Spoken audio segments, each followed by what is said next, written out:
Bueno, yo creo que estamos, ¿no? Igual va a haber grabación, entonces lo vamos a compartir pues como por nuestra red de semillero, inicialmente algo como muy cerrado. Y pues bueno, yo creo que ya empecé a grabar, creo que está grabando, sí, ya está, ya, confirmo que está grabando pantalla. Bueno, pues muy buenos días a todas y todos.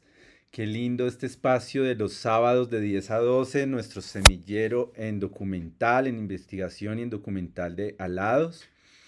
Mm, Les agradezco de corazón así, tengo el corazón hinchadísimo de ver todas estas regiones reunidas. Y también pues un agradecimiento así muy, muy, muy especial a nuestra querida Patricia, documentalista, cineasta. En este caso nos viene a hablar de una película que es ficción, ¿sí?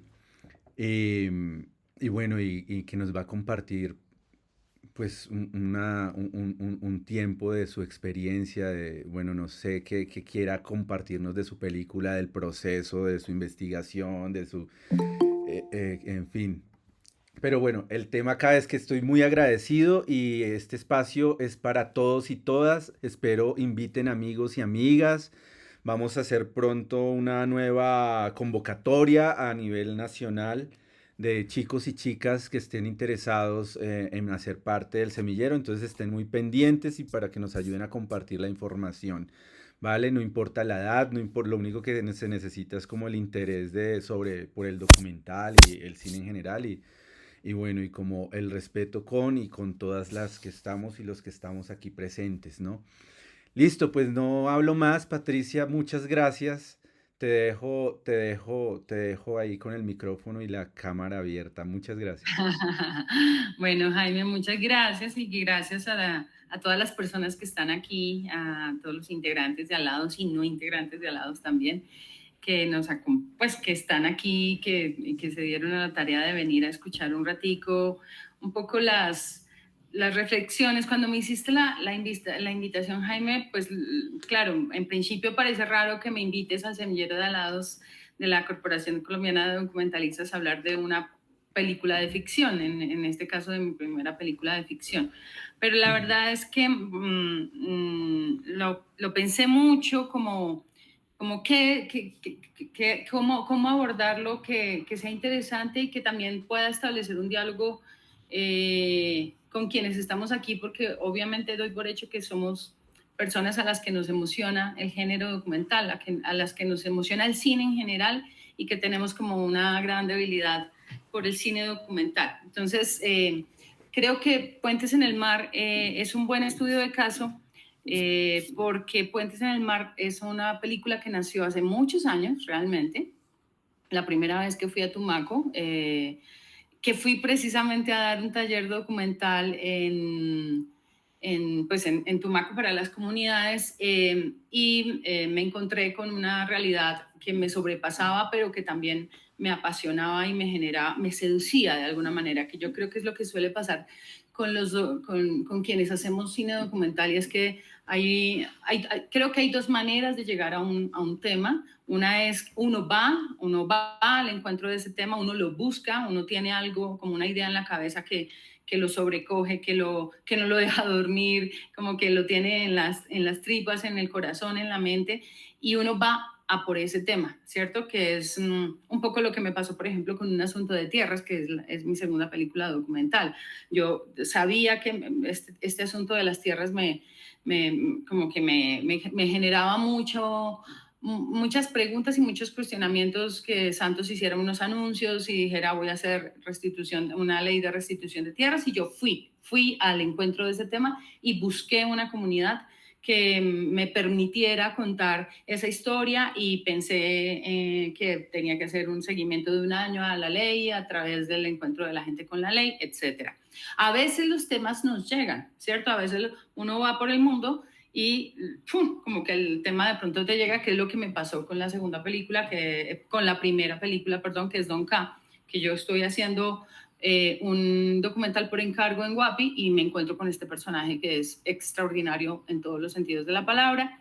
y como que entiendo y la intuición, que es algo que yo creo que debe tener todo cineasta, pues la intuición se me activó y dije, aquí hay una película. Y fui a por ella, pero la película, el personaje me llegó, ¿sí? Como que la realidad me lo regaló, como que el mundo, la vida me lo regaló. Digo, mire a ver si hace o no hace una película. Y claro, habría sido muy tonto dejarlo pasar. Esta tercera película es bien particular porque de alguna manera hay una mezcla de las dos cosas, ¿no? Yo no hubiera ido a Tumaco como una turista que quiere ir al morro, de alguna manera la vida, pero también el oficio. En fin, creo que para mí el cine es un oficio más que cualquier otra cosa. Entonces, es en medio del desarrollo de ese oficio y es en medio del crecer en ese oficio que me encuentro en Tumaco y conecto con algunas personas que me permiten ingresar a la Comuna 5, que es de alguna manera un lugar que concentra como todas las complejidades del país, pero en un espacio de territorio muy pequeño. Y se me ocurre hacer una película documental, ¿sí? Esa película como documental estuvo un par de años. Yo la escribí, la presenté a los fondos nacionales y también a algunos escenarios internacionales. Y paradójicamente en los fondos nacionales no le iba bien, nació desde el principio muy híbrida, era una película que planteaba, ya jugaba con esa línea que con la que juega el cine desde que nació, porque si uno se pone a pensar en la primera película, en la primera imagen cinematográfica que es los trabajadores saliendo de la fábrica, de los Lumière, pues ya es una imagen intervenida, o sea, ahí no hay una aproximación exclusivamente documental. Ahí hay una cierta puesta en escena, porque pues es evidente que los trabajadores no salían tan rápidamente como para que cupieran todos en el tiempo que da el rollito, ¿no? El rollito fílmico. Entonces no es que sea algo nuevo, claro, el género se ha movido y ahora exploramos de una cantidad de maneras, pero el cine nació así, para mí el cine nació híbrido. Entonces esta película, pues era mi tercera película, me interesaba mucho jugar y explorar, jugar con el lenguaje y hacer más exploraciones, entonces desde el principio estaba planteada como una película muy híbrida, no le estaba yendo bien en los fondos en Colombia, en el FDC básicamente, pero afuera le iba muy bien. Yo fui con esa película a México, a Cuba, a escenarios de formación, a talleres de formación y a encontrarme con otros cineastas como de otras partes del mundo. Y en ese encuentro con los pares y con algunos tutores también, obviamente, que me ayudaron mucho y que me ayudaron a entender, que me hicieron entender cuál era la forma correcta que debía tener esta película, yo decidí volverla una película documental. Ahí es donde yo quiero abordar, por ahí es que quiero abordar esta charla. Quiero que hablemos un poquito de las responsabilidades que nos competen cuando nos aproximamos a una realidad desde el formato de la no ficción y luego desde el formato de la ficción. Porque siento que de todas maneras hay unos grandes desafíos éticos que siguen siendo y unos grandes cuestionamientos, dilemas éticos y a veces morales que siguen siendo mucho más densos, que siguen siendo mucho más imperativos cuando la aproximación es una aproximación de no ficción. Y porque me parece que esas preguntas deben ser como el ruido al moscardón, como decía García Márquez, no deben irse nunca. Debemos siempre tener la capacidad para estar pensando y reflexionando y haciéndonos preguntas difíciles acerca de cómo nos acercamos a los sujetos que tenemos frente a la cámara y qué es lo que estamos haciendo al capturarlos, ¿no? ¿Cuál es la representación que estamos haciendo de ellos? ¿Con qué permiso lo estamos haciendo? ¿Y qué es lo que buscamos con esa representación? Son preguntas todas muy densas, todas muy grandes y por eso quiero que Puentes en el Mar sea como un poquito el estudio de caso para abordar esas preguntas. Entonces, lo primero que voy a hacer es compartirles el teaser de esta película cuando fue documental, que como les acabo de contar, estuvo un par de años siendo una película documental. Yo sé que compartir pantalla a veces es complejo, entonces yo te propongo, Jaime, que lo que voy a hacer es compartirles el link. Estoy casi segura que este link no debe tener, me confirma, a ver, te lo voy a compartir por acá y me confirman si entra sin clave, porque lo acabo de rescatar de un Vimeo viejo. Y si no, pues les comparto pantalla. Yo prefiero compartirles el link y que demos el tiempo. Este teaser dura 1 minuto 23. Que demos el tiempo para que lo vean bien y lo escuchen bien y volvemos. ¿Me confirman si lo ven, si entran? Va. Sí, listo.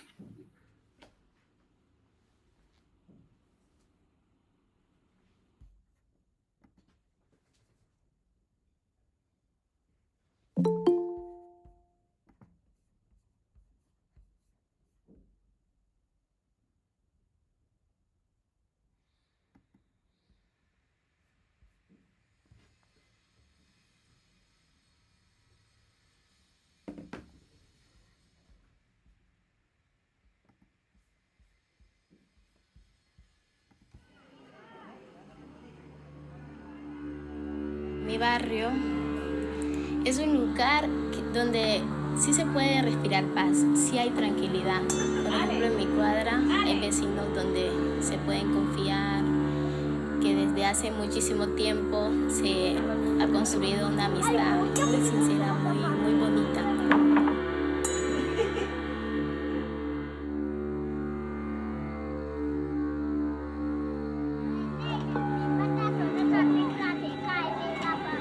El gran sueño que yo tengo es que algún día en el barrio Nuevo Milenio, como en Tumaco y en todo el Pacífico, haya paz y vuelva a ser lo que era antes. Y donde se trabajaba en tonga, es decir, lo que yo tengo es tuyo y compartir con una sincera hermandad. Entonces ese es el gran sueño que tengo.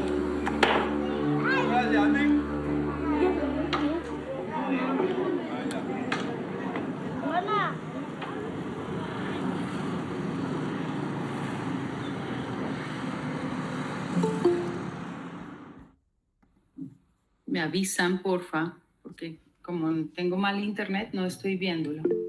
Listo, yo ya lo tengo. Bueno, listo, creo que ya lo vieron todas. Muy bien. Esta primera versión, si yo me devuelvo un poquito al teaser de Puentes en el Mar, ahí hay una pequeña sinopsis. Me voy a permitir leerles rápidamente. Viento Libre, Buenos Aires y Nuevo Milenio son barrios de nombres bellos y realidades complejas. En ellos reina el miedo a las fronteras invisibles trazadas por la guerra. Más de 10.000 personas habitan esta ciudad sobre el mar, construida durante los últimos 20 años en un pueblo del Pacífico colombiano, Tumaco. Puentes en el Mar es el retrato de un territorio cercado, de unos barrios atrapados en una prisión sin murallas. Es el intento de entender la fortaleza especial que reviste a estas comunidades capaces de construir sobre las olas y de aguantar el embate de las peores tempestades.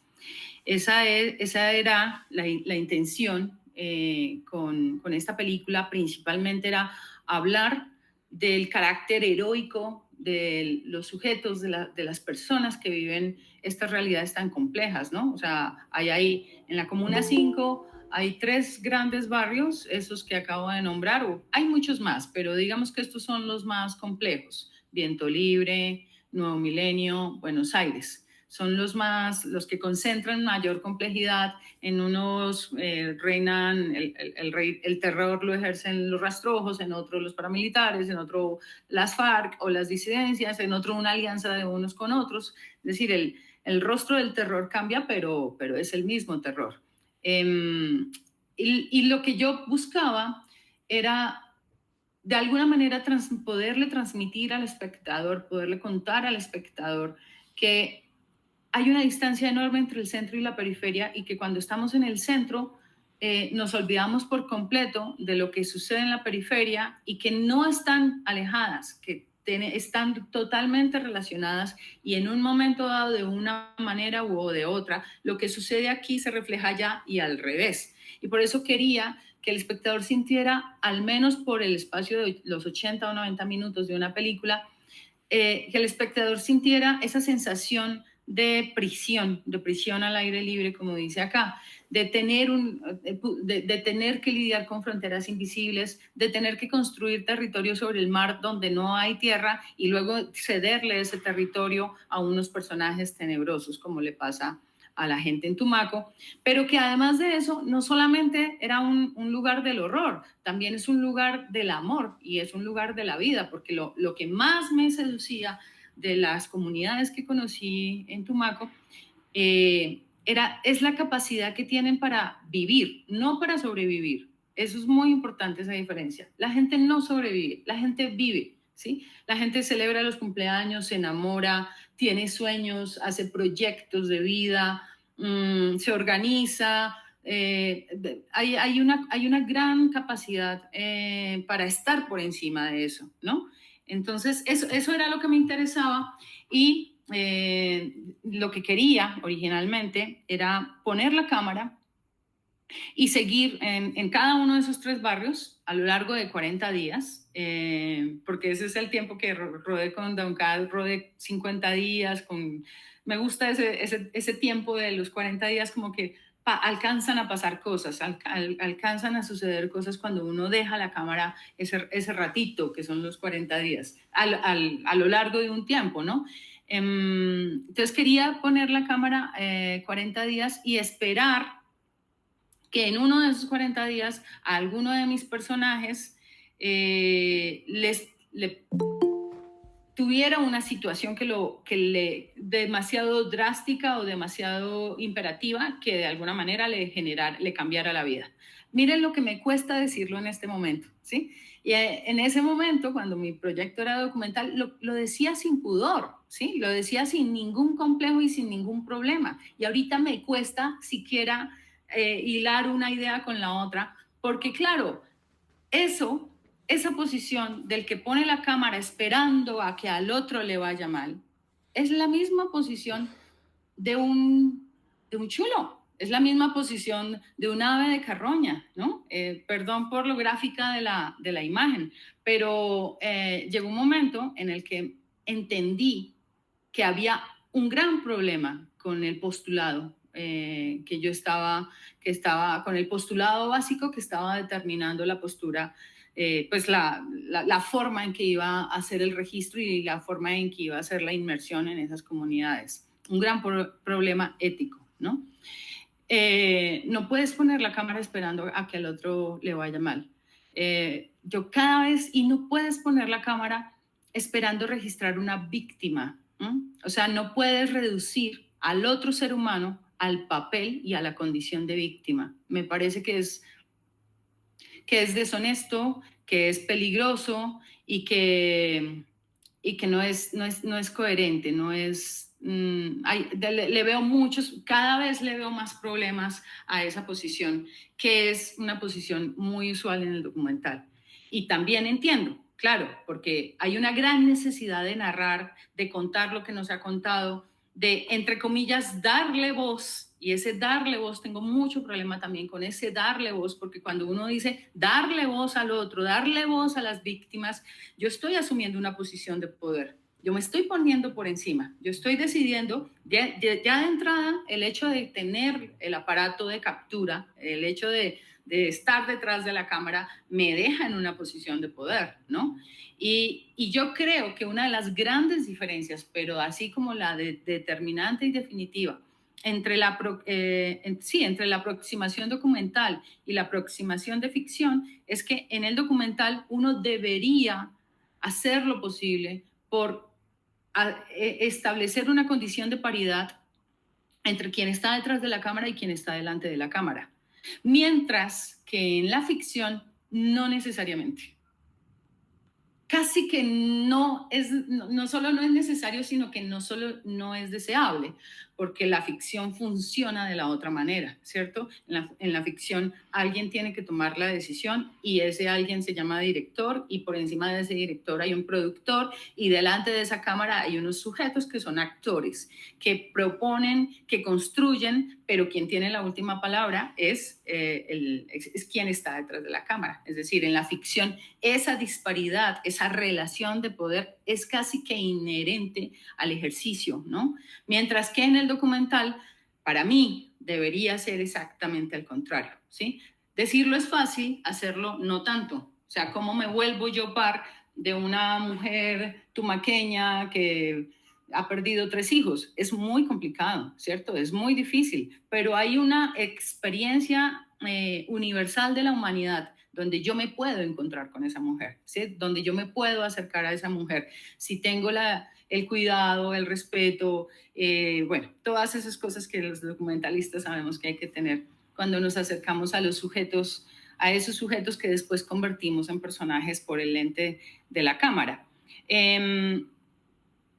Yo quiero mostrarles ahora, la verdad, bueno, como para no perderme, esa es la razón principal por la que esta película dejó de ser documental y se volvió una película de ficción.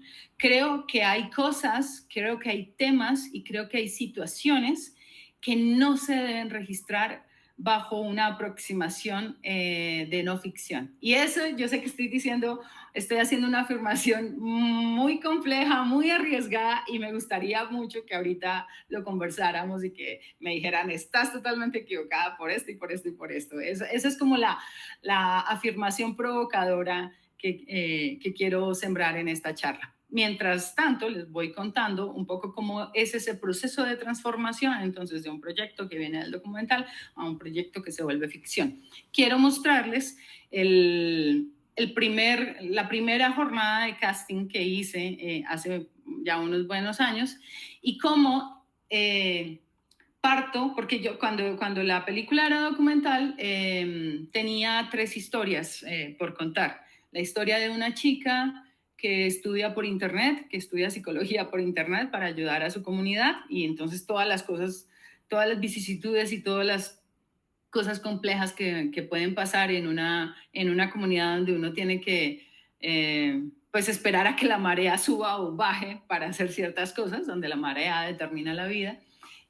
Un hombre ciego, viejo, que llevaba años sin salir de su casa porque pues era muy complejo para él caminar por estos puentecitos, y una mujer que se había convertido, que tenía un hijo adolescente, y la conocí en una iglesia, de la comunidad comboniana, y ella me decía así como con la sonrisa en la cara, es que es el último que me queda, ya todos los otros hijos se fueron y es el único de mi cuadra al que los rastrojos, pero además me lo dijo así pacitico, ¿no? Al que ellos no han reclutado. Y ella estaba decidida a que no se lo iban a reclutar, fuera como fuera. Ella se había vuelto un poquito la guardaespaldas del hijo, lo llevaba al colegio, lo esperaba a la salida del colegio, le vigilaba a los amigos, le quitaba el celular para verle que, bueno, estaba medio enloquecida la pobre, pero claro, yo entendía perfectamente, soy mamá, y yo creo que habría hecho exactamente lo mismo si estuviera en el lugar de ella. Entonces, cuando decidí quedarme con la historia de ficción, me quedé principalmente con esa historia que a todas luces era la más poderosa y también la más universal. Y era también aquella historia a la que yo me podía acercar más desde la experiencia universal del ser humano, porque soy mamá, ¿sí? No soy mamá tumaqueña, no me ha tocado defender a mi hijo de bandas criminales, pero conozco la experiencia de la adolescencia y eso es algo que atraviesa a todas las madres y también a todos los hijos. Entonces, de eso me agarro, de eso me pego. Les voy a mostrar entonces el primer ejercicio de casting que hicimos con un chiquillo que encontré en ese momento que era maravilloso y que habría sido un Michael increíble. Mis personajes se llaman Alicia y Michael. Alicia es la madre y Michael es el hijo. Voy a hacer lo mismo, les voy a compartir el link y me dicen si lo ven sin problema.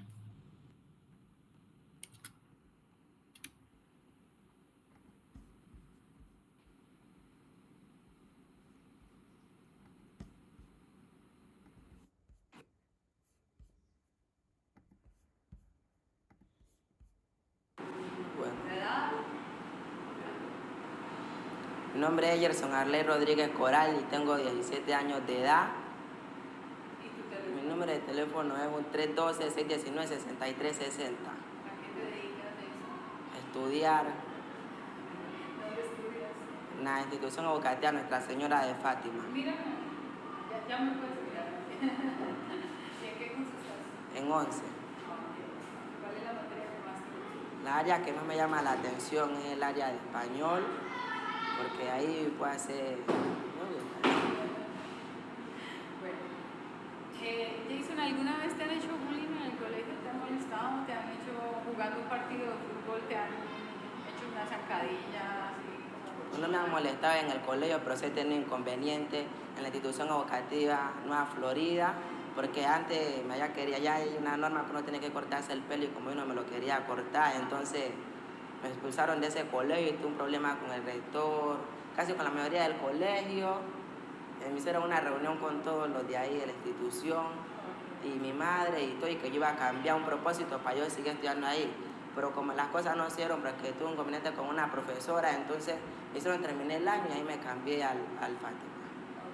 Bueno, entonces vamos a ver, te voy a presentar a tu rector del colegio, que ya varias veces te ha dicho que tienes que cortarte el pelo. Trata de una recomendación. Trata de moverte lo que hagas, lo que sea que hagas, no te salgas de este recuadro, ¿sí? No te vayas por allá, no te vayas tan allá, acá, en este recuadro, ¿sí? Ya que vayas así. El rector del colegio va a venir a decirte que está cansado de que tengas el cabello largo y que no te lo cortes y que por favor te vas a hacer una citación a tu mamá. Y tú verás, ¿no? Y tú mirarás cómo respondes. Por eso, esa que él me dijo, él me preguntó a mí que... No, estamos actuando, vamos a actuar. Aquí Va a actuar conmigo. Haz de cuenta que ¿Listo? usted está en su colegio. Estás acá. ¿Listo? Buenas tardes, joven. Buenas tardes. ¿Qué hemos hablado con usted? Sobre el tema del pelo. Entonces, ¿por qué viene con el pelo así? Beca. Ya no. El colegio tiene un manual de convivencia. Y en el manual de convivencia está específicamente que usted tiene que venir con el uniforme bien arregladito. ¿Por qué viene con ese pelo? Usted parece gamín así. Sí, ¿acaso yo vengo a estudiar con el pelo? No me importa. Usted tiene que atenderse a las reglas institucionales del colegio. Ya hemos hablado con su mamá, ya hemos hablado con su papá. No sabemos qué más hacer con usted. Y si este es mi gusto de mi pelo, Pero ¿por qué no, tiene que usted tiene que cortar? dirigirse a las reglas del colegio. Y en el colegio, yo soy el rector. Y se tiene que decir lo que yo diga aquí en el colegio. Usted aquí no va a venir a mandar aquí. Yo no sé, yo no me voy a cortar mi pelo. Usted quiere pasar por encima mío. Y así no son las cosas. Vamos a tener que colocarlo en matrícula condicional, porque ya que... Pues póngamela, a mí que me importa. Usted muy alzado, el respeto. Pues a mí que me importa. ¿Acaso yo me voy a morir por estudiar en la Florida? Hay más colegios, No ¿qué le importa, pasa? en cualquier colegio le dicen que se corte de greñero, parece gamín Ve, así. ahí es el único colegio que molestan con eso. Yo contaba que uno sea bien presentado. Parece gamín así. Pues gamín, Los bazuqueros, antes que andan con el pelo así.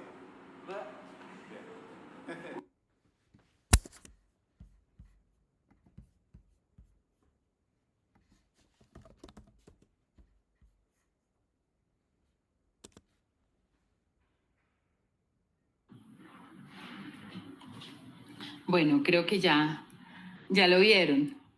Se encontraron con un personaje, sí. Es un gran personaje, es un niño maravilloso.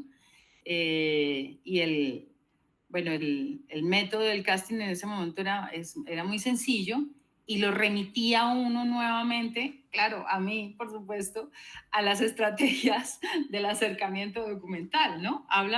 Cuéntame una historia de tu vida en la que de alguna manera te encuentres con una situación que le haya pasado al personaje que yo había escrito, porque ya en ese momento el guión estaba escrito. Y represéntala. Es la manera más sencilla en la que yo puedo evidenciar. Es muy bonito porque En el mismo ejercicio de casting, yo paso de la aproximación documental a la autorrepresentación, a eso que ahora está tan de moda y que llaman como pomposamente a la autoficción, pero inducida desde afuera, no desde él mismo, sino desde afuera. Y puedo ver la capacidad que tiene este chico para hacer una representación, para estar por encima para no afligirse, para no asustarse, para no intimidarse, es la palabra, ante la presencia de la cámara y del equipo, que es básicamente lo que uno está buscando tanto si la aproximación es documental como si la aproximación es de ficción. Este chico era maravilloso, pero desafortunadamente, como pasa muchas veces con las películas, pasó tanto tiempo mientras se hizo este casting y conseguimos los recursos para hacer la película, que creció mucho y ya luego no pudo hacer no pudo interpretar el papel. Pero a pesar de eso, quiero mostrarles el teaser que yo alcancé a hacer, que es un teaser como intermedio. El teaser que yo alcancé a hacer con este chico y otro que hacía perfectamente el papel de Jason. Déjenme un segundito, que ese sí no lo he identificado acá. Ay, pucha, aquí, ya lo encontré. Si quieren ir haciendo interpelaciones y diciendo cosas, y por favor, solamente me ponen la manito y vamos conversando, que es mucho más divertido a que yo esté sola aquí dando lora. O si tienen preguntas con lo que vamos viendo.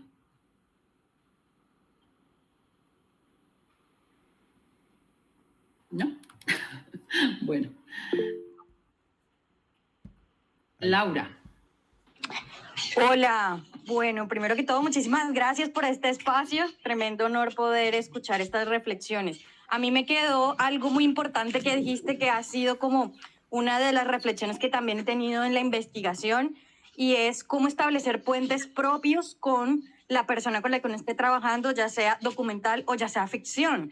Creo que en la investigación en general siempre hay una búsqueda un poco falsa de esa objetividad que nos hace salirnos como investigador, nos hace ocupar un lugar por fuera de alguna manera, que a veces por ingenuidad, a veces por poder, a veces por pereza, no reconocemos ese lugar de enunciación. Y creo que una de las cosas que es clave es entender que ningún proceso de investigación está por fuera de nosotros, y que la mejor forma de llegar a un proceso es establecer un vínculo desde lo que a mí como persona, como sujeto humano, me ha pasado en relación a la historia que quiero contar. Que el formato, que el método es documental o es ficción, creo que igual necesitas establecer ese punto de conexión, igual necesitas encontrarte, y creo que una de las cosas que me pareció maravillosa que mencionaste es que elegiste tu personaje precisamente porque entendiste que solo desde la experiencia como madre te podías conectar con esa otra experiencia. Y eso siento que en la investigación horizontaliza las relaciones, porque siempre que vamos a una comunidad o siempre que trabajamos con actores, es como que estamos sacando información, estamos extrayendo sus vidas, estamos poniendo en escena un montón de cosas, pero estamos dejando de lado qué le dejamos. ¿Qué le dejamos a esa persona? ¿Qué es lo que le estamos entregando? ¿Qué es lo que también está quedando esa persona con nosotros? Y creo que no se trata de mentir, sino encontrar cuál es dentro de mi universo, que puedo ser mujer, puedo ser madre, puedo ser del Caribe, puedo ser de la periferia, hay muchos elementos dentro de mi propia vida que tal vez, haciendo una lectura propia, haciendo una mirada hacia adentro, me va a permitir saber desde cuál puedo establecer esa alianza, desde cuál puedo establecer ese puente, en este caso, horizontal, de dejarle. Entonces creo que eso es una de las reflexiones que más importante me parece, porque a veces pareciera ser obvia, pero no lo es. La gente suele no encontrar qué dejarle a la comunidad. Y entonces se convierte en un proceso de después llevar la película a mostrarla como si esa fuera la forma de entregar. Y no, esa no es la forma de entregar. La forma de entregar es que esa persona se quede con algo emocional de tu vida, con algo que puede ser personal para ti, que puede ser íntimo también para ti. Y en este caso, conectarse desde allí como madre, creo que es un muy buen ejercicio y nos hace a nosotros como investigadoras, investigadores, pensar frente a nuestras historias y personajes qué parte de mí hay ahí y cómo me puedo conectar para que se establezca de manera horizontal esa entrega.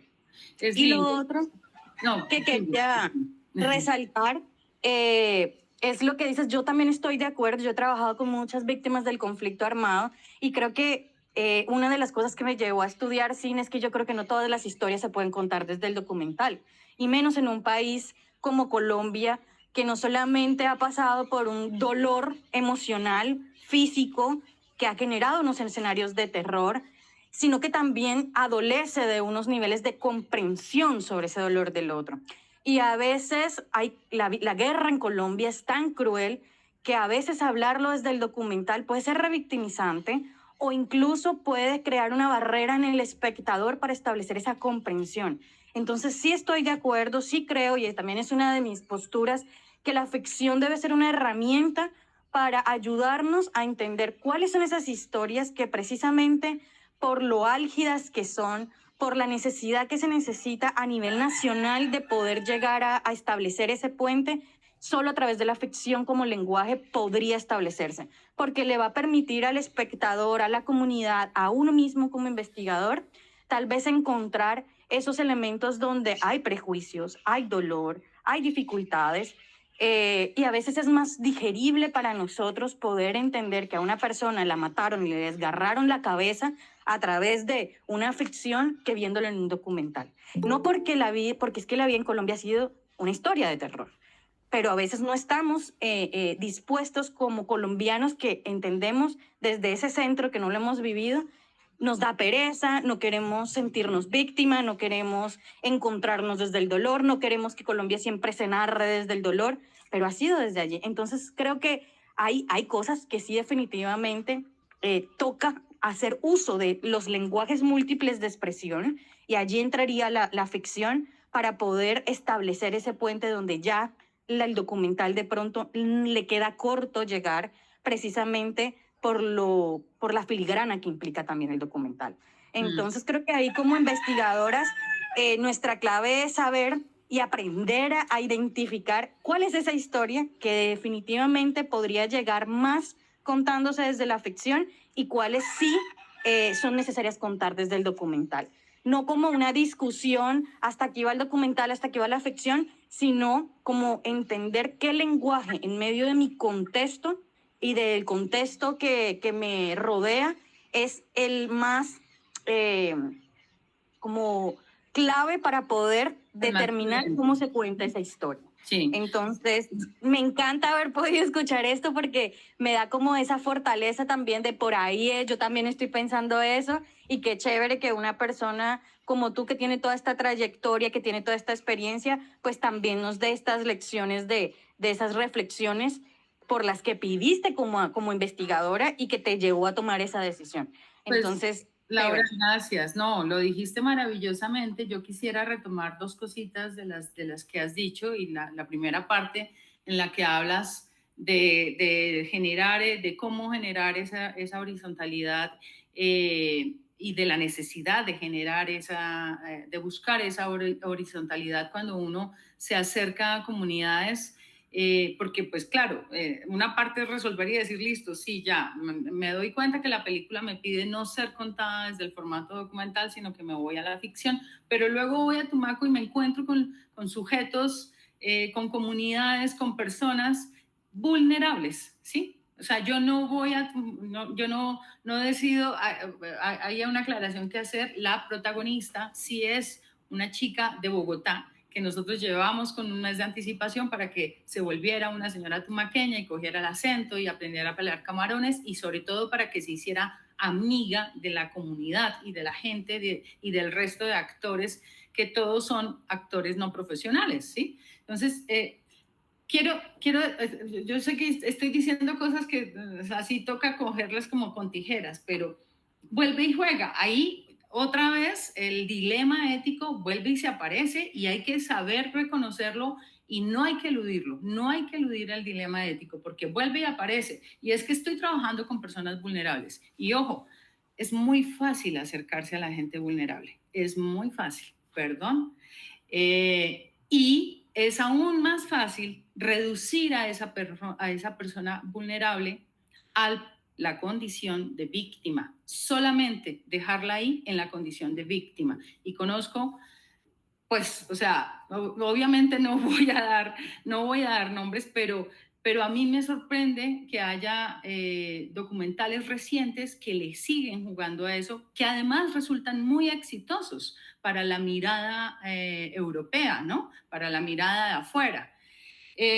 Yo lo que hice en ese caso, porque lo que estás diciendo es cómo lograr esa horizontalidad, qué le estoy dejando yo al otro. Y ahí me tengo que remitir a Kapuscinski, a quien me encanta citar una y otra vez, cuando habla del encuentro con el otro, ¿no? Él dice que los seres humanos en general, cuando nos encontramos con otro, con la otra edad, tendemos a huir, a poner una muralla, como los chinos, como Estados Unidos, como Trump, o a ir a la guerra, que es otra forma de negar el encuentro con el otro. Lo que dice Kapuscinski es que hay ciertos seres humanos raros, casos extraños, pienso yo, como los documentalistas, como los cineastas, pero sobre todo como los documentalistas, también los periodistas, que gustan de ir al encuentro con el otro y que entonces dejan la comodidad de su casa, dejan su seguridad y se embarcan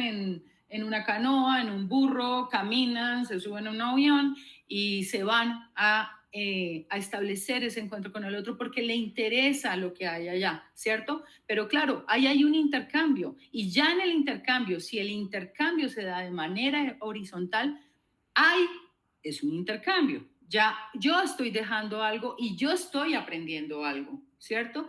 Hay una cosa que yo quiero contar que a mí me sigue dando risa y es que para hacer, finalmente cuando conseguimos los recursos y dijimos vamos a rodar Puentes en el Mar, yo decidí irme a vivir a Tumaco.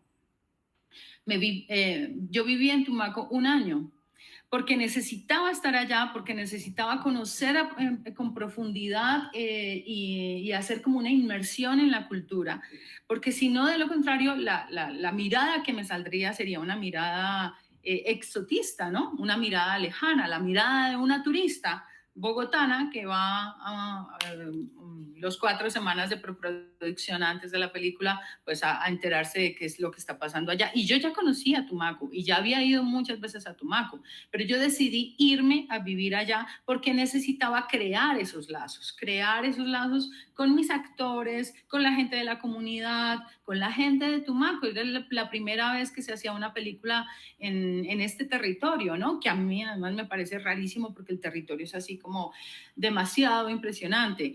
Y eso no lo hice ni por Don K, ni por un asunto de tierras. O sea, esa inmersión profunda que terminé haciendo en mi aproximación de ficción, no sentí que fuera necesario hacerla en la aproximación documental. Es bien particular eso que sucede. Eso para decir que no es que la ficción te libere de los dilemas, ¿no? No es que la ficción a menos que seas un director o una directora medio sádica, como hay muchos, al que no le importa lo que está pasando con el sujeto que tiene delante de la cámara, ¿no? Pero bueno, ese no es el caso, obviamente, porque todos venimos del documental. Quiero mostrarles el teaser, ahora sí, el teaser que está como en la mitad. Aquí la cámara es mía, este es un teaser muy amateur, pero tiene una candidez que quiero que vean. La cámara es mía, o sea, yo hice la cámara. El sonido lo hizo uno de los sacerdotes combonianos que me estaba ayudando. Y estos son 2 chicos que en su momento salieron de ese espacio de casting. Ya les copio el link y ya nos vemos.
que esperar a ver qué pasa.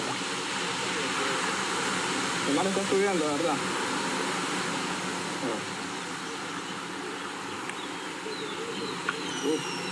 ¿Y qué hacemos? Esperemos, no tiene que esperemos. Pero muy afanado a las cosas.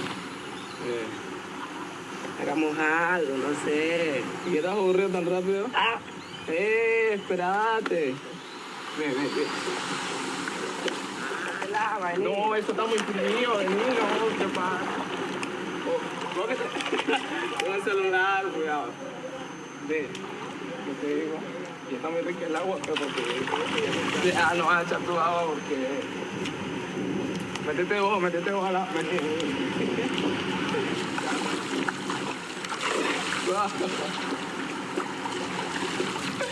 Ahorita le pegan.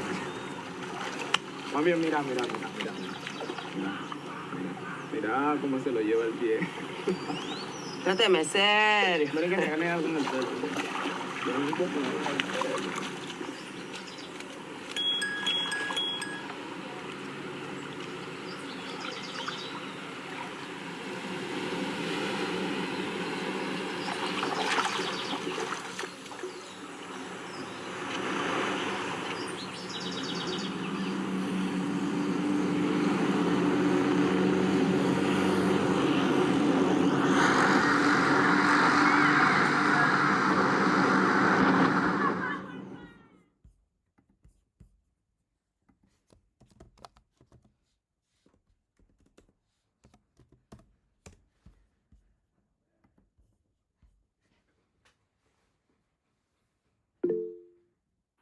Listo.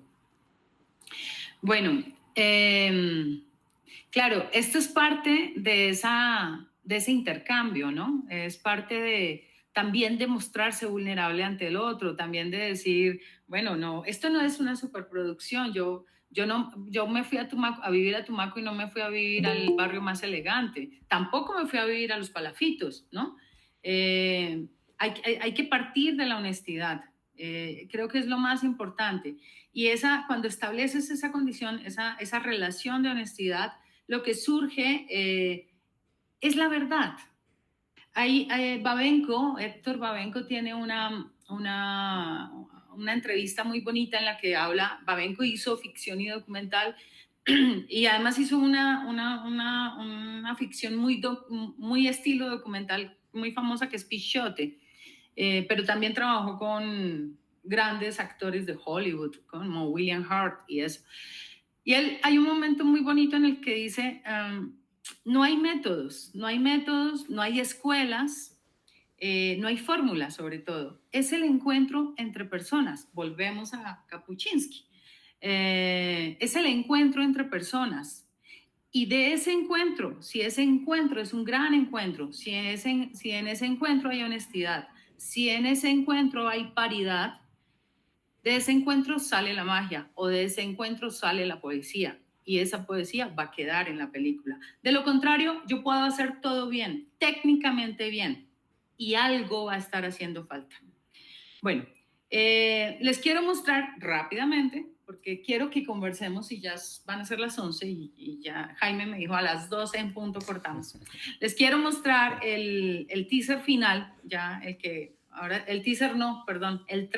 el tráiler de la película, ya ficción, ya después del rodaje, ya después de todo el trabajo con los actores. Yo hice un trabajo de preparación de actores de 3 meses más o menos, 3 o 4 meses, yo sé, no es nada comparado con Víctor Gaviria, que se va a vivir con sus personajes, pero fuimos muy juiciosos, trabajamos 3 veces a la semana, 3 horas cada vez, y eso me permitió realmente establecer una relación, ese tipo de relación de la que sale la poesía. Creo yo que eso está de alguna manera en la película, para robarme un poco los términos de Babenco. Les voy a compartir entonces el tráiler, de Puentes en el Mar y luego volvemos.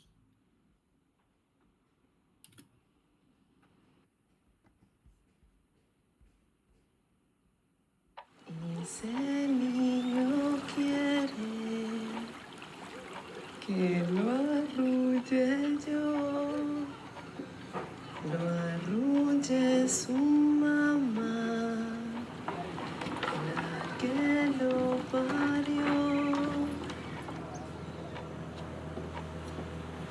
Ay, amiga, eso con un poco de alcohol cede.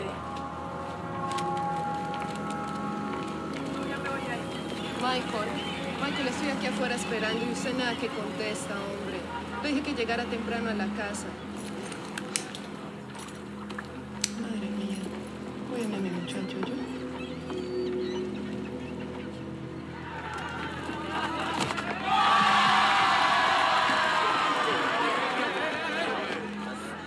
Por ahí debe estar mi hermano Eric haciendo los dólares. Y yo aquí aburrido. Y además con mi mamá encima. ¿Y por qué no le decía a tu hermano que te llegue? Hasta que no cumple los 18. Por eso que tu hermano te la había montado. Oye, estás listo, si querés irte te vas ya. ¿Y no ha llegado? Pero no se preocupe, tranquilícese. Entréguemele la llanta. Un poquito, respire, que él debe andar por allí. De pronto se le olvidaron. Mire, Alicia, usted está actuando como si Michael llevara 4 días desaparecido. Y apenas han pasado 4 horas, mija. Tranquilícese. ¿Eso es lo que usted me dice? ¿Que espere 4 días? Y después encuentro a mi muchacho, ¿dónde? En una bolsa.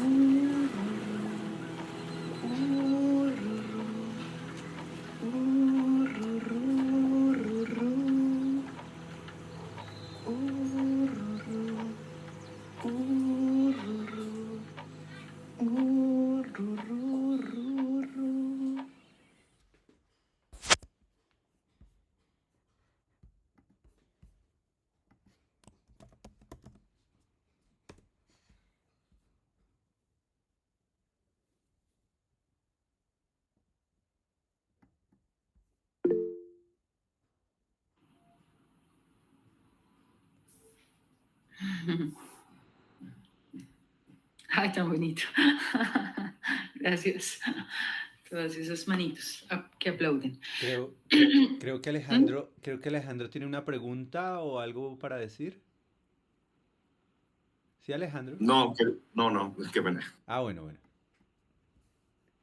Bueno, quiero cerrar la charla contándoles un poquito como del proceso, de lo bonito que fue para mí, de lo interesante que fue el trabajo con actores no profesionales y de la manera en que ensayé.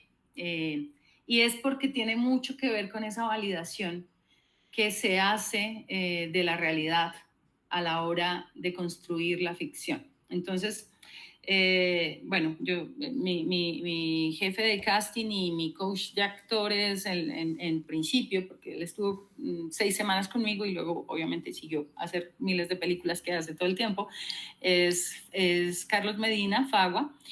Ya de entrada él tiene una manera muy documental de trabajar, ¿no? No es un casting en el que uno haga un llamado y tenga una fila de 100 personas y a cada una le dé 5 minutos y le entregue un texto y ellos lo reciten, sino que al contrario, nosotros teníamos el acceso, eso fue uno de los primeros encontronazos porque pues había barrios a los que sí podíamos entrar y barrios a los que no podíamos entrar, entonces tocaba hacerse amigo de la gente de Acción Comunal, de las organizaciones de mujeres, era no solamente el proceso de casting, sino que de una vez como que íbamos avanzando en todo el proceso de producción de campo y bueno, en términos generales en el proceso de construcción de confianza con la gente, con las personas de las comunidades, con las comunidades de Tumaco, porque pues Tumaco son como 2 o 3 Tumacos, igual que Colombia, y una cosa es estar en el centro de Tumaco, en tierra firme, y otra cosa es meterse al territorio palafítico, ¿no? Esto sí es, obviamente, de eso era que quería hablar, de eso va la película, juega mucho con la idea de, pues la película cuenta el día, un día en la vida, el día ese que quería coger desde la mirada documental, en que la vida se le transforma a esta mujer porque su hijo no llega del colegio. Y bueno, primero cuenta el día de ella, luego cuenta el día de él y luego cuenta la noche cuando ellos dos se encuentran y con el encuentro viene la resolución.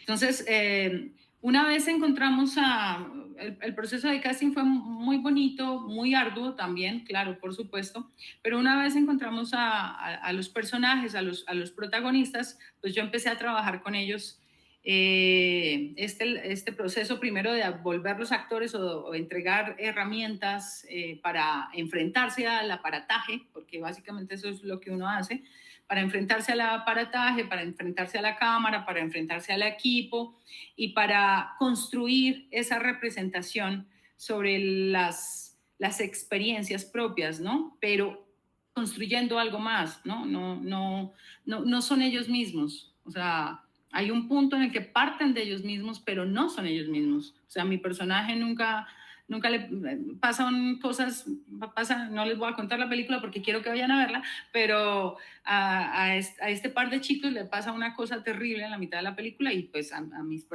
chicos afortunadamente nunca les ha pasado. No necesitaba esa evidencia, no necesitaba esa coincidencia total entre el actor y el personaje, ¿no? De eso va, creo que de eso va el trabajo de actuación, en eso consiste el trabajo de preparar y de construir un personaje y de convertir a estos chicos en actores.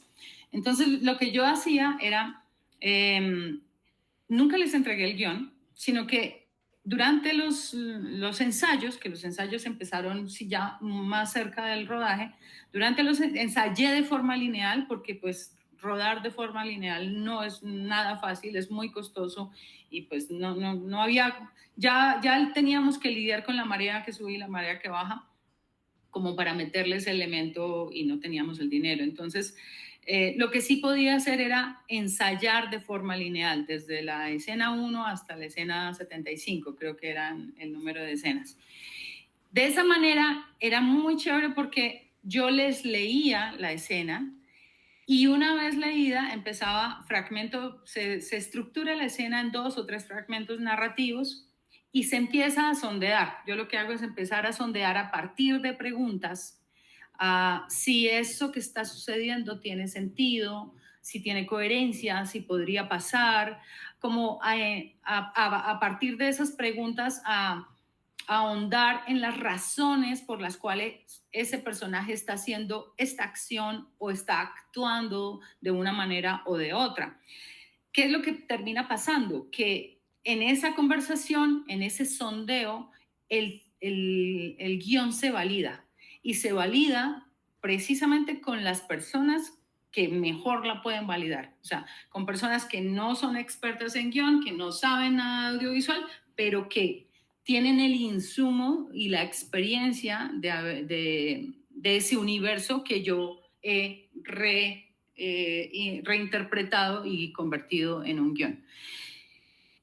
Con los diálogos, yo di libertad absoluta. Creo que me quedé con 2 diálogos nomás, pero de resto, ellos volvieron a dialogar sin perder el sentido, obviamente, de lo que se estaba diciendo, sin perder la orientación, sin perder como el camino, pero todos los diálogos se volvieron a hacer a partir de lo que ellos, de la forma en que habla el tumaqueño, ¿no? Yo no soy tumaqueña, entonces obviamente a la hora de escribir, pues yo trato de recordar cómo hablan, cómo lo diría Alicia en este momento, pero luego cuando me encuentro, y además teníamos ese pequeño problema, y es que nuestra Alicia no era tumaqueña tampoco, entonces lo que hice fue pedirle ayuda a otra de las actrices y casi que hacer una labor de traducción simultánea. Ese día fue muy bonito porque leíamos el guión y la actriz tumaqueña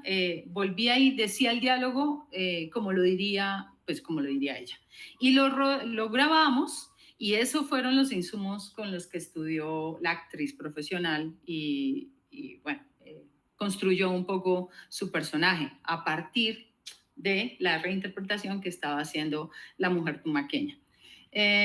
Para mí, la verdad es que, claro, fue súper arriesgado porque como nadie tenía el guión, cuando íbamos a rodar, lo primero que me preguntaban era, ¿hoy qué vamos a hacer?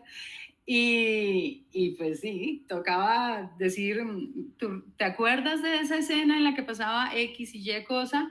Y por alguna cosa mágica, por esa magia o por esa poesía de la que hablaba Benko, ¡pum!, fluía el recuerdo y venía la representación, como pristina, clarita, bonita, y bueno, se consiguen cosas, se construyen cosas muy bonitas a la hora de dirigir actores, que son muy cercanas a las cosas que pueden suceder cuando uno está frente a un sujeto documental y logra, Marta Andreu lo dice todo el tiempo, la película es el resultado del encuentro entre quien está detrás de la cámara y quien está delante de la cámara.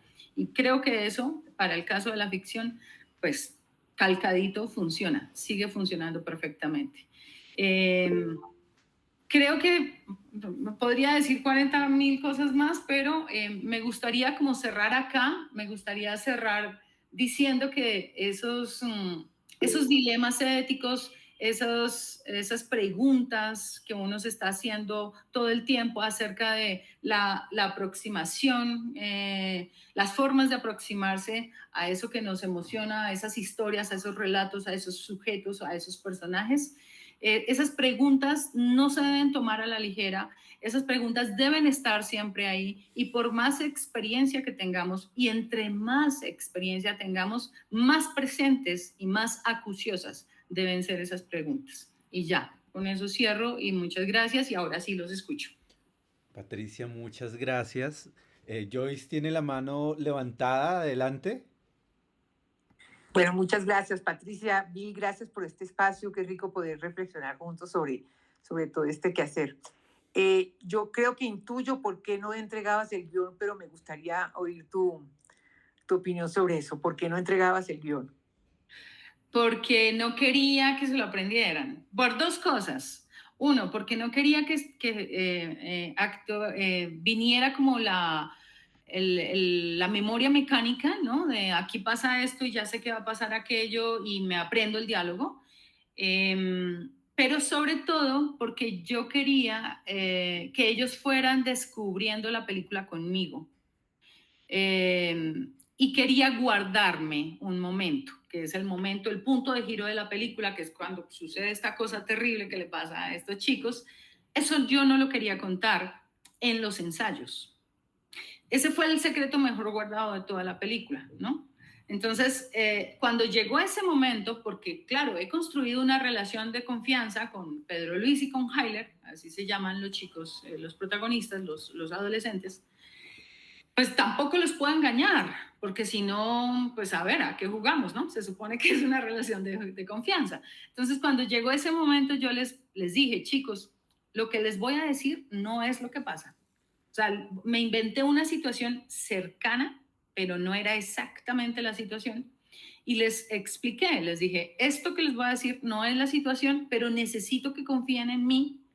Tengo una razón muy poderosa para no revelarles lo que sucede realmente en esta escena, y es porque necesito esa reacción más fresca y más honesta, ¿no? A la hora del rodaje.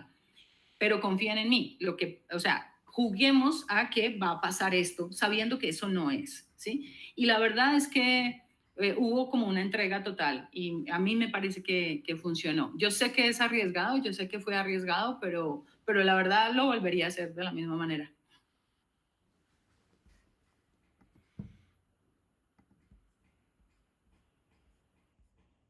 Bueno, recordemos que este espacio ya está abierto, pueden hacer sus intervenciones, preguntas, apreciaciones, aportes, pueden felicitar a Patricia.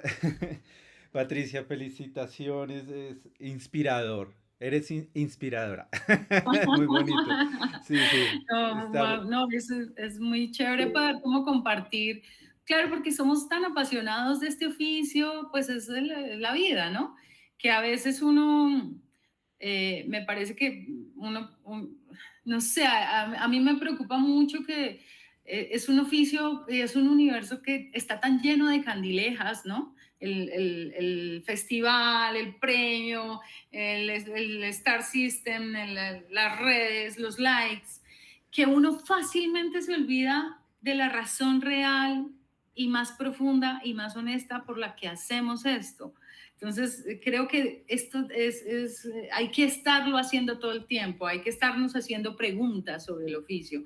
Y si las podemos hacer así en grupo, pues mejor, ¿no? Por eso me gustaría mucho poderles escuchar acerca de lo que piensan o de lo que les genera, pues, toda esta carretazo de hoy. Bueno, vamos con Laura y volvemos con Joyce, ¿vale?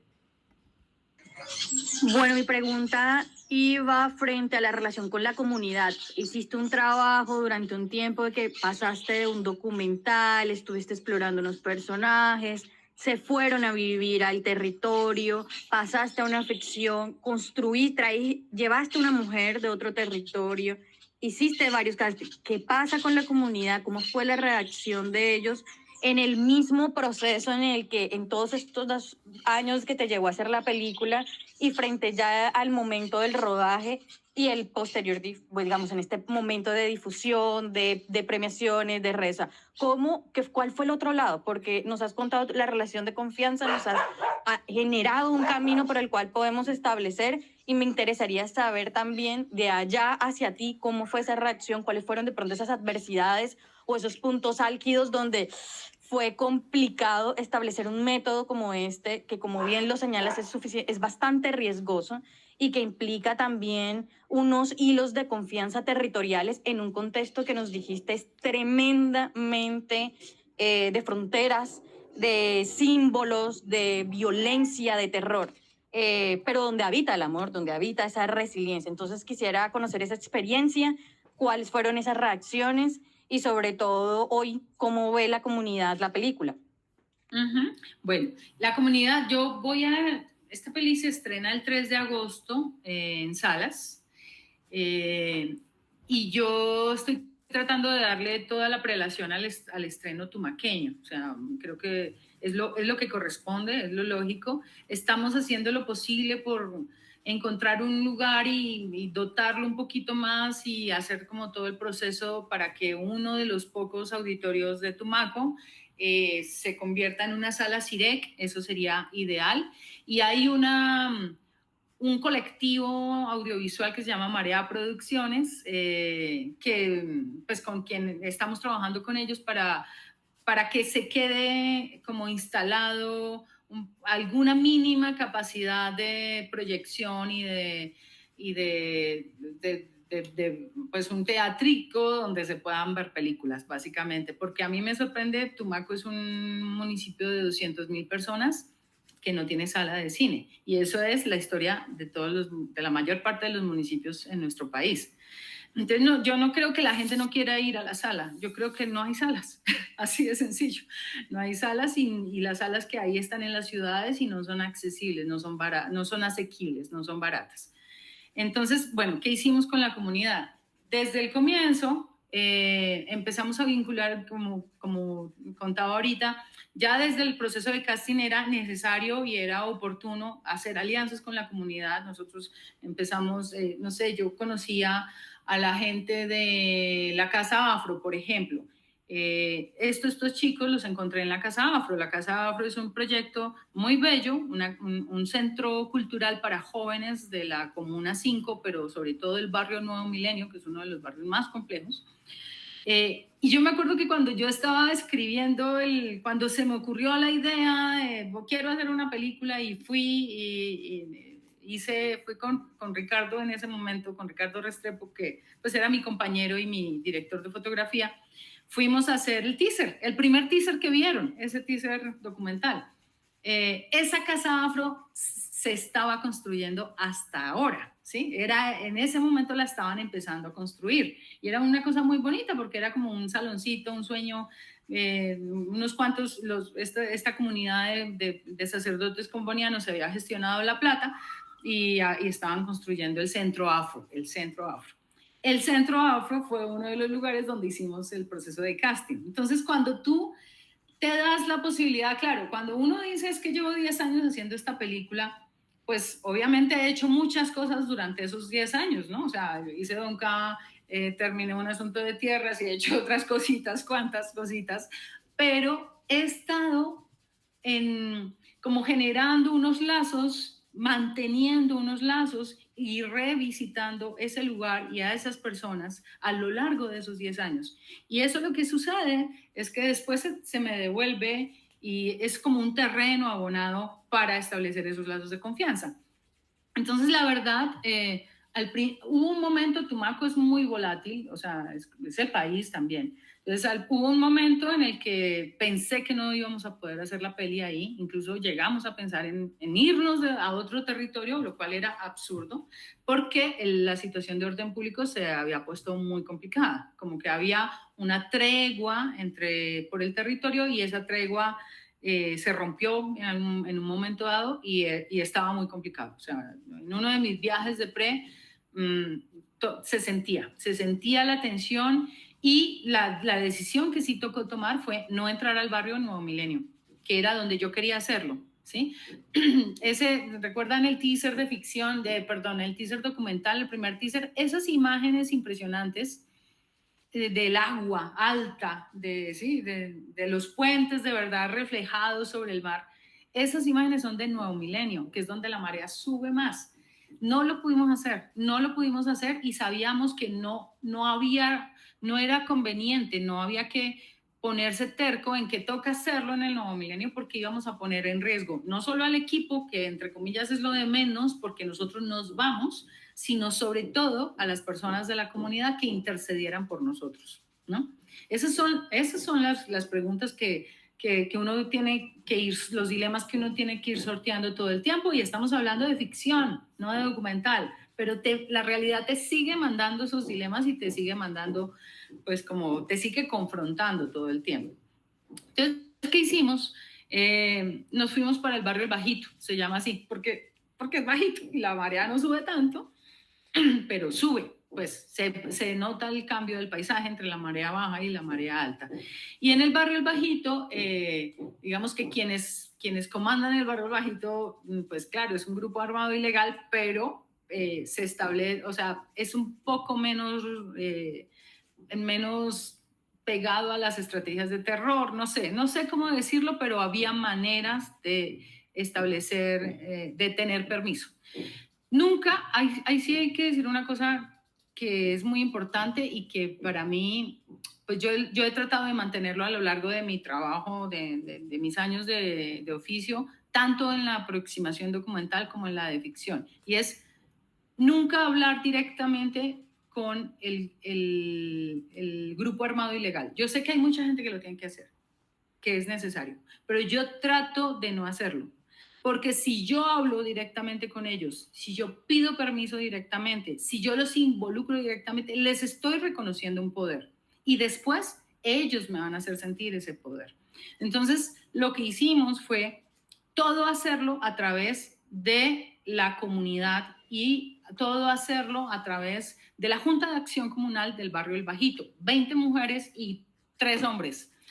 20 mujeres y 3 hombres conforman la Junta de Acción, la Junta de Acción Comunal de ese momento, que son también un colectivo, una organización, una ONG pequeñita que se llaman como no sé qué Bajito, no sé qué organización de turismo Bajito Tumaco, porque ellos se organizaron y se conformaron como una ONG. A través de ellos hicimos todo, a través de ellas sobre todo, porque la mayoría son, como les cuento, mujeres. Yo recuerdo la primera vez que entré al barrio, era muy chistoso porque era pues como yo en el centro, inevitablemente la rolita, porque uno se destaca por la ropa, por la forma de caminar, por la inseguridad caminando los puentes, y una nube de mujeres como alrededor mío, sembrando, pues como diciendo tranquilos, todo está bien. Es increíble, pero nosotros rodamos en El Bajito, así se llama el barrio, de noche, una semana entera. Y cuando salíamos al otro día íbamos a almorzar en tierra firme, pues, y uno contaba que estamos rodando en El Bajito de noche, la gente nos abría los ojos y como que no lo podían creer. Nunca nos pasó nada. Hubo una noche en que sí había un silencio espectral y pues como todos dijimos, ¿qué está pasando? Terminamos de rodar la escena que estábamos haciendo y salimos rápidamente. Y el último día de rodaje, que fue muy bonito, además muy especial, muy emocionante. Terminamos a las 4 de la mañana y fue el único momento en que nos mandaron un mensaje y nos pidieron que saliéramos con las luces apagadas. O sea, que al salir los carros no prendíamos las luces y que saliéramos todos de una sola vez. Entonces nos tocó como en los dos carros, como en los dos vanes, como a volvernos chiquitos y salir todos al mismo tiempo. Fue el único momento. De resto, no tuvimos nunca ninguna, ni tuvimos ninguna fisura con la gente de la comunidad, ni con ellos, ahí sí como dice, ni con ellos, ni entre la comunidad. Hubo fisuras a raíz de nuestro encuentro. Obviamente, todas las personas del Bajito, las mujeres y los hombres de esta comunidad, de esta organización, fueron asistentes de producción de campo, pagos obviamente, de esa semana de rodaje en el Bajito, ¿no? Las personas, la gente que conforma Marea Producciones, nosotros trabajamos como con 4 o 5 de ellos. Uno estaba en el departamento de luces, otro estaba en el departamento de producción, porque esa es la manera de devolver, esa es la manera de intercambiar, ¿no? O sea, este colectivo aprendió o estuvo presente en el rodaje de un largometraje y obviamente ellos hacen cosas muy interesantes, pero eso es lo que también te da las herramientas para enfrentar tus propios proyectos después, porque, insisto, el cine es un oficio y se aprende haciendo. Listo. Y vamos con Joyce, si aún estás ahí, y luego pasamos con Luisa. Acabo de mandar un mensaje porque lamentablemente me tengo que retirar y yo quería básicamente era agradecer y creo que Patricia ya respondió es cuándo podremos ver la película, que bueno, nos queda muchísimas ganas de ver el resultado de todo este Gracias, Joyce. Muchas gracias por estar acá. No, al contrario, gracias a ti. Un abrazo grande. Un abracito. Chao. Bueno, entonces vamos con Luisa y luego con Juan Guillermo.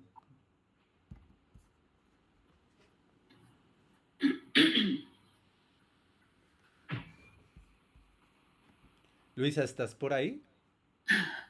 Manifiéstate. Bueno, entonces vamos con Juan mientras Luisa soluciona su audio. Buenos días para todos y todas. A Jaime un abrazo por terco y por inventarse esto. Y a Patricia 2 abrazos. Gracias. Uno por ella, otro sobre todo por la honestidad. Y yo creo que una de las características que debe manejar hoy un realizador o una realizadora es la honestidad. Y la honestidad frente a la realidad, que va a mirar, que contempla, que vive, que siente. Y acordándome un poco de Don K y de Asunto de Tierras, sí veo que sí veía como insinuarse ya una mirada contaminada. Y digo contaminada en el buen sentido de esa contaminación entre lo híbrido, entre la ficción y la no ficción. No quedo con la expectativa de ver y de meterme en Tumaco, de ir a estar lo que dura la película en Tumaco. Y sí vi por los roches y por los trailers, bueno, y por todas las imágenes que alcancé a ver ahora, sí hay un respeto y una honestidad frente a lo que dicen. Y sí creo que hay un respeto por a pesar de que se haya construido unos diálogos, sí hay una libre participación y una libre interpretación por aquellos que lo están interpretando y que están hablando. O sea, creo que es importantísimo viendo algunas películas y es ese respeto frente al lenguaje del otro. Sí, la manera de expresarse del otro y la manera como se expresa, y eso lo decía muy bien Wittgenstein, la manera como yo hablo del mundo, así lo interpreto y así lo siento y así formo parte de la realidad. Entonces creo que ya ahí es donde viene la parte de la honestidad y creo que eso es más que honestidad, es una cuestión absolutamente ética. Simplemente era como ese aporte, Patricia, y hacía mucho tiempo no te veía y ahora te veré más en Tumaco. Muchas gracias por la oportunidad, Jaime. Muchas gracias, Juan Guillermo. Y me alegra escucharte, aunque no te veo tu foto, pero ya te veré. Quisiera agregar una cosita a eso que acabas de decir tan bonito. Hola, ay, qué emoción verte.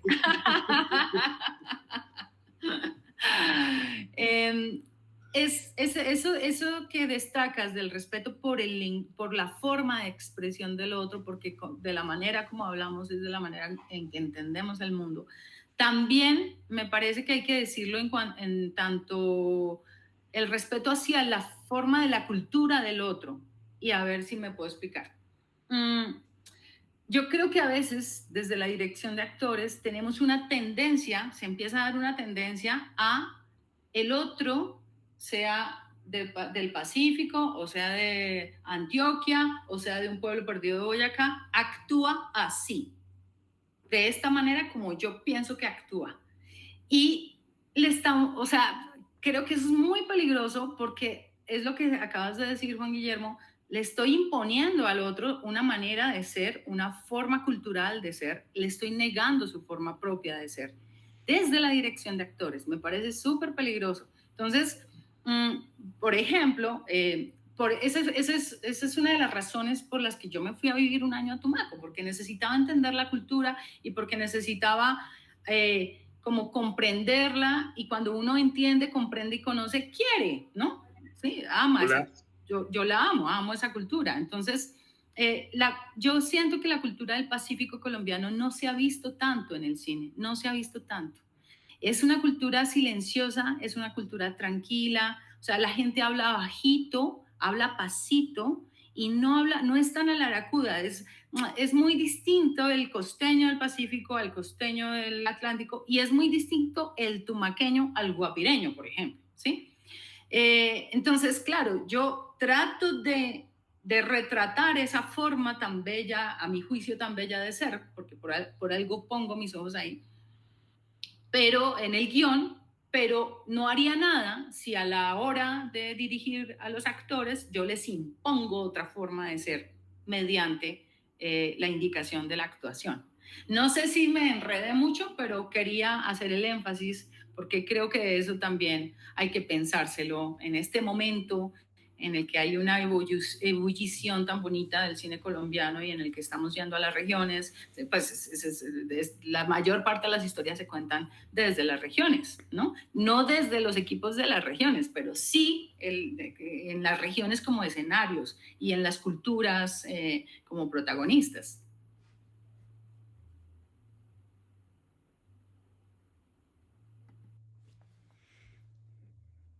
¿Volvió nuestra Luisa o no? No, Luisa, no la veo. Voy a revisar nuevamente acá. Yo creo que tuvo problemas. No, ella dejó un mensajito en el chat de lados que Sí. tiene muchos problemas con el internet, pero te dejo un mensaje, Patricia, mil gracias por compartir la experiencia, muy interesante e inspiradora. Aquí no para de llover y se cae el internet un montón. Abrazos. Ay, muchas gracias, Moni, por ser mensajera. No, y también agradecerte muchísimo, de verdad que estoy de acuerdo con Luisa, muy inspirador escucharte. Como que siempre tenés los recordatorios importantes a la hora de enfrentarnos a contar una historia y acercarnos al otro, que es como tan retador, ¿no? Entonces, muchas gracias y también con muchas ganas de ver la peli. Gracias, Moni, muchas gracias a ti y pues a todos a quienes están en este chat, que me emociona verles las caritas, aunque sea ahí en la foto. Bueno, Patricia, ¿qué vas a volver? ¿Cómo quedó tus vínculos, cómo tu relación con Tumaco? Es decir, por ejemplo, Laura hablaba algo muy importante y es, bueno, sí, no solo es llevarles la película y ya, y después qué pasó, y ¿tienes planes? Como Sí. eres una nariñense más, una tumaqueña más. Claro, o sea, es lo que te digo, yo, pues obviamente vamos a volver y queremos hacerle, o sea, que el estreno importante sea el estreno en Tumaco, y estamos haciendo todo lo posible por lograr gestionar y apoyar que en Tumaco se pueda ver cine de manera regular, ¿sí? Y se puede hacer una curaduría, y bueno, ya después los estaremos molestando ahí al interior de al lado, saber quién nos presta películas o quién nos cede películas para que se pueda hacer, no sé, algunos ciclos. O sea, yo creo que esto es una relación que no termina, así como se fue forjando a lo largo del tiempo, pues sería absurdo terminarla como abruptamente, ¿no? En principio, el compromiso es volver a Tumaco, a estrenar la película, a darle la importancia, a hacer el estreno importante allá y jalonar la creación de la sala de cine allá. Vamos a ver si se logra. No es nada fácil, estamos haciendo gestiones por un lado y por el otro. Obviamente hay que pelear con las instituciones, con la politiquería, con los vicios del país, pero también pues hay mucha gente que cree que es posible. Entonces, pues vamos a... ese es el compromiso en este momento. ¿Y esa es una forma tuya? O, es decir, ¿es en esta película que está sucediendo eso? ¿O en las otras que haces y has hecho sucede lo mismo? Tus vínculos con las regiones, con la gente, con la película. ¿Cómo asumes tú ese vínculo, ¿no? Esa vida. Esa vida después de... Ajá. Mira, con Camilo somos amigos, no es que nos hablemos todos los santos días, pero si yo paso por Popayán me quedo en la casa de él, para decirte pues como en qué nivel de comunicación estamos. Con la comunidad y el líder de la comunidad de un asunto de tierras, nos pasa lo mismo. El otro día me lo encontré como aquí en la Séptima y fue un encuentro muy emocionante y muy amoroso y nos fuimos a tomar un tinto, ¿sí? De vez en cuando él me cuenta cómo va la comunidad, qué cosas están pasando en Las Palmas y si yo puedo ayudar con algo a nivel de redes o de conexiones, pues lo hago. O sea, se quedan como amistades. Uno en el documental es así. En la ficción, en principio, no hay esa, entre comillas, obligación de mantener esas redes, porque pues aquí pienso un poco, ¿se acuerdan de ese caso famoso de Nicolás Philibert con Ser y Tener? Ser y Tener es esa película hermosa sobre la escuela, sobre esa escuela en el campo en Francia que funciona todavía como en el medioevo, donde están desde el más chiquitico hasta el que ya se va a ir a la universidad, están todos en la misma aula. Es esa película entrañable a la que le fue muy bien en salas de cine, es como de los documentales más taquilleros de la historia, yo creo. Y al protagonista adulto, al profesor, le pareció en un momento dado que pues como que a la película le estaba yendo demasiado bien y como que a él no le habían pagado lo que era, más o menos. Y él demanda a la producción y pues demanda a Philibert. Y gana Philibert, ¿sí? O sea, ese es un caso muy famoso y muy sonado al que a veces es interesante volver. Cuando Philibert estuvo en Colombia en la muestra documental, alguien le hizo esa pregunta y él dijo lo siguiente: si yo contrato a alguien, si yo le pago a alguien que tenga un sujeto que tengo delante de la cámara, si yo le pago para que haga lo que hace en su vida normal, lo estoy convirtiendo en un empleado. Y en ese caso, estoy estableciendo evidentemente una relación de poder, ¿no? Eso es... A mí me pareció muy sabia su respuesta, la verdad, y eso a mí me da me da norte, pues, cuando trabajo desde el documental, desde la no ficción. Pero en la ficción sí, obviamente sí le estás pagando al otro, ¿no? O sea, sí lo estás contratando, sí le estás haciendo un contrato para que desarrolle un rol, para que construya un personaje y desarrolle un rol. Entonces, hay una diferencia. Sin embargo, yo mantengo la relación, yo mantengo la comunicación en este caso con los adolescentes, principalmente, porque con ellos es con quien más trabajé, ¿no? Con los adultos que están en la película fue un poco menos profunda la relación, básicamente por tiempo, porque los adultos trabajan y tienen que no tienen tanto tiempo para entregarle a uno. En cambio, con los chicos sí fue una relación muy cercana y muy profunda, y con ellos mantengo la comunicación, y ellos seguramente en toda esta etapa de promoción y distribución, ellos van a estar con nosotros. No sé si tanto para un lado y para el otro, porque a mí me parece que esa exposición también hay que pensársela muy bien. Ya sabemos de muchos casos donde esa exposición a los medios termina en unas historias pues muy tristes o muy complicadas para todo el mundo, ¿no? Tanto para ellos como para los realizadores como para los productores. Entonces, pues por eso Vuelve y Juega. Creo que lo más importante para nosotros es hacer un gran estreno en Tumaco en agosto. Ese va a ser como el gran boom. Bueno, muchas gracias, Patricia, porque es como una reflexión que llevo ahí sobre hasta dónde seguimos tejiendo y hasta dónde seguimos construyendo realidades, ¿no? Fuera de ese espacio fílmico, hasta dónde llevamos esas vidas. Bueno, Claro. vamos con María Luna y sí, María Luna.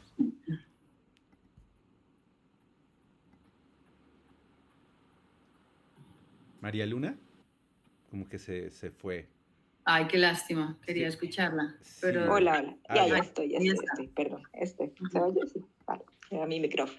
No, gracias Patricia, yo ya vi tu película, ya sabes, la vi en el Fixi, con directora presente y me pareció precioso, o sea, yo ya te di el abrazo de admiración y felicitación, de hecho estoy aquí porque soy bastante fan, como dije al principio, de toda la reflexión que surgió, pues de la película evidentemente, de tu ruta, pero también de la reflexión que surgió a partir de ella, de esas preguntas que le estás haciendo grandísimas a la representación o las estrategias de grabar o de filmar de una manera documental, que yo diría, porque yo no creo que no usaría tanto como Laura y Patricia usaron ahorita el documental y la ficción, porque eso ahora cada vez se vuelve más complicado. O sea, ahorita nosotros, por ejemplo, con la convocatoria que estamos haciendo de recrear lo real, justamente estamos poniendo como una gran interrogación en ambos, más como en la representación cinematográfica de las personas que están en contextos complejos como el colombiano, pero no solo el colombiano, digamos que nuestro país es complicadísimo, pero representaciones sobre horror, violencias, víctimas, es una pregunta como en muchísimos cines.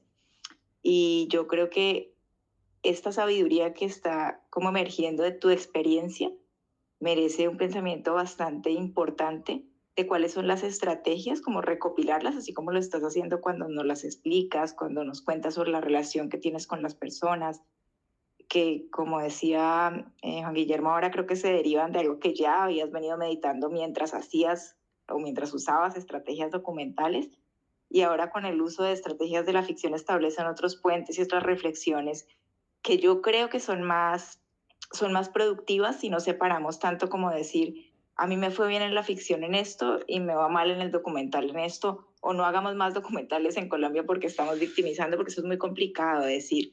No, claro, es que el documental, ¿qué es el documental? Era una pregunta que yo les tenía para ustedes dos. De hecho, Laura y Patricia, cuando dijeron yo no hago documental, que se estaban refiriendo mucho al formato testimonial del documental, ¿no? A tener una persona que me cuente su historia, que me cuente cómo, porque pues yo he visto como lo que llaman entre comillas documental, que no sé cómo se define, o cine de lo real, que es muy diferente a esto que estamos pensando como documental. Entonces quería hacerles esa pregunta, pero también quería como abrir y felicitarte porque creo que esa sabiduría que está emergiendo de esa manera como pasaste, hiciste el puente de unas estrategias a otras y lo sigues haciendo, nos va a dar como para hablar mucho, para mucha, no sé si decirlo teoría, pero para mucha reflexión muy interesante, que al final es práctica, es cómo aproximarse de una manera honesta y cómo aproximarse de una manera en que la relación que se construye conserve todas esas preguntas éticas importantes que nos seguimos haciendo.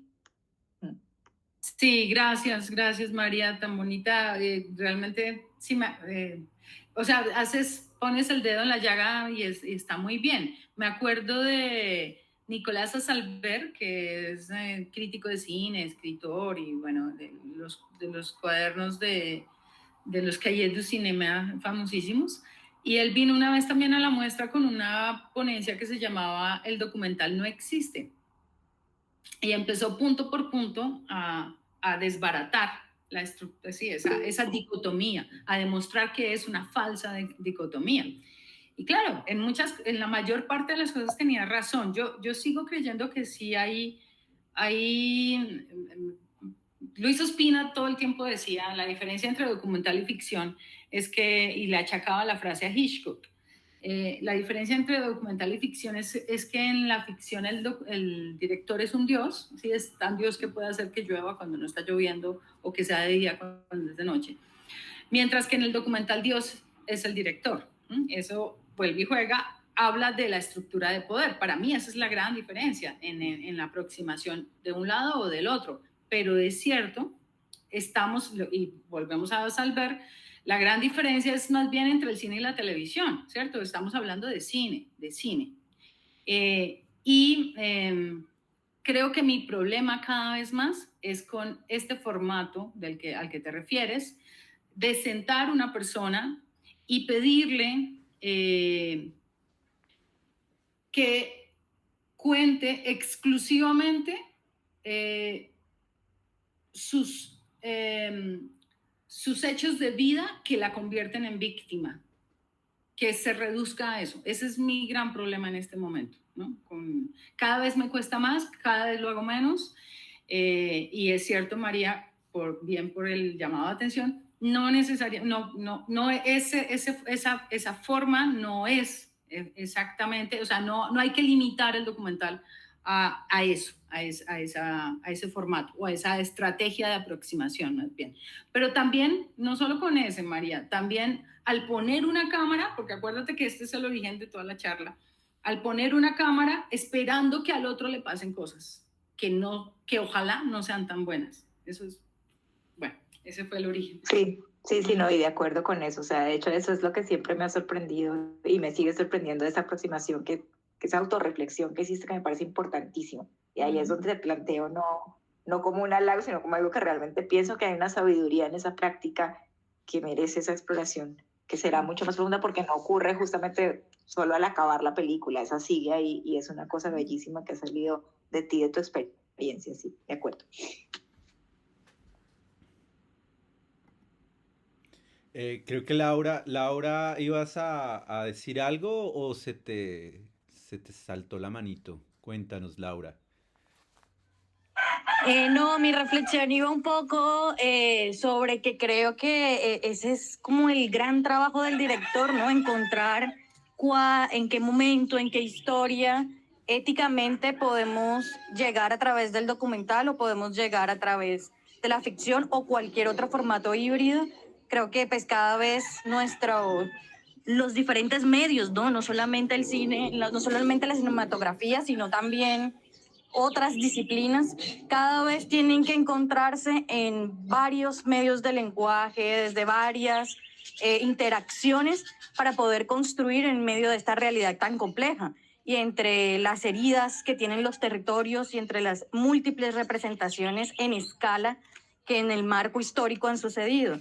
Entonces creo que ese es el reto de los investigadores, de nosotros como realizadores, en nuestro caso desde la Universidad Magdalena, y es pensar desde nuestros territorios o desde los territorios a los que llegamos, cuál es la mejor forma de acuerdo a esos elementos éticos en los que podemos narrarlo y desde allí cómo construir esas narrativas y esos dispositivos de narración y de representación. Creo que es una reflexión que me deja, me parece muy interesante y que nos gusta explorarla. Y lo otro es que hubo algo que mencionó Patricia y que también me llamó la atención y que me gustaría que en algún otro espacio pudiéramos charlar desde el seminario de esto, y es cuando hizo, aunque a veces no sea con los equipos de los territorios que se trabaje, digamos ya en términos de producción, sí se trabaja, digamos, con la gente. Entonces sentí que había como una diferencia, no sé si fue una mala percepción, y eso me hace pensar qué pasa también con los profesionales en los territorios cuando llegan este tipo de iniciativas. Sé que, me imagino que pues allá no había un equipo humano, un capital para responder de pronto, porque pues tú bien lo has mencionado, no había una sala, pues no creo que haya un equipo, un capital que pueda trabajar en eso, y eso me llevó a pensar también dónde están esos profesionales, ¿no? Que puedan vincularse a los territorios desde esas periferias que mencionabas al principio. Son como ideas que me quedan también ahí para seguir jalando, hilando, preguntando y escuchando desde diferentes experiencias para ir un poco entendiendo, ¿no? Este país y cómo se teje. Gracias, infinitas. Gracias a todas y a todos. Bueno, yo creo que ya vamos cerrando. Gracias, Patricia. Pues no veo ninguna otra manito levantada. Patricia, muchas gracias. Esta es tu casa. Yo sé que los chicos y las chicas y las invitadas y los invitados del día de hoy en este espacio del semillero de documental de Alados, estamos muy satisfechos, felices, emocionados y emocionadas. Mejor dicho, voy a ver cómo quedó la grabación porque esto yo creo que se va a ver una y otra vez. Ya en el chat de al lado se están preguntando por la grabación. Bueno, en fin, hasta donde nos permitas también por las imágenes que de pronto mostramos ahí. Yo te voy a preguntar ahora más tarde qué podemos hacer, si de pronto solo entre nosotros o cómo hacemos. Bueno, Bueno, listo. Lo definimos, pero creo que en principio no hay problema. bueno, muchas gracias. Bueno. Pues nada, un abrazo enorme, un abrazo gigante. Me gustaría que los que pudieran y las que pudieran encender la camarita un momento y tomar una fotico así bien bonita. Si alguien. Juan Guillermo, por favor, eso. Gracias. ¿Quién más está ahí? ¿Mónica? ¿No? María Luna apagó la cámara, no. Ver. Bueno, ay, gracias, Alex. Laura. La tengo prendida. Ya. Listo. Espérate que hay algo acá. Ya. Ay, gracias, Mónica. Bueno, un saludo. Gracias. Gracias. Chao. Bueno, un abrazo gigante. Gracias a todos. Un abrazo, gracias. Chao. Chao. Chao. Gracias. Bien.